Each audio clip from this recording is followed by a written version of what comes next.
Matt with customcargrills.com here. In this video I'm going to show you the Jeep Wrangler JK grill installation. The first thing to do is open and prop up your hood. Then remove the push rivets along the top part of the grill.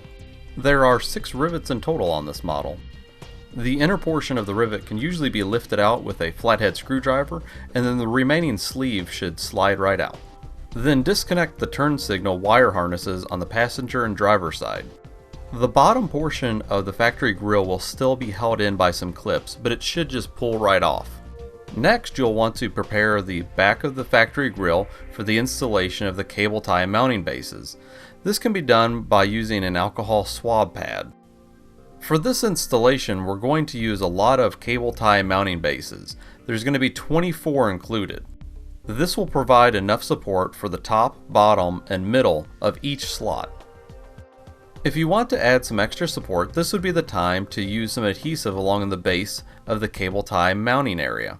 I like using automotive goop for this step. For this installation demonstration, we're going to be using a one-piece grill design, and we're going to go ahead and pre-feed in all of the cable ties to the mounting bases that we've already put down. Now it's time to put the mesh on. In this case, I'm going to use the black Hex XXL mesh. Now I'm going to loosely fasten the bottom part of the mesh to the grill. To do this, simply feed the tail end of the tie through some of the mesh and loop it around to the head of the tie. Don't fully tighten the ties at this point. For the middle section, the mesh may be large enough to feed the head of the tie through it. But if you're using a finer mesh, you may need to feed the tail end of the tie through the mesh and then loop it through the base first. The top section should install just as easy as the bottom. Here's what it should look like with everything installed but not fully tightened down yet. Now it's time to pull the ties in so that the mesh is a snug fit against the back of the factory grill, but don't over tighten them.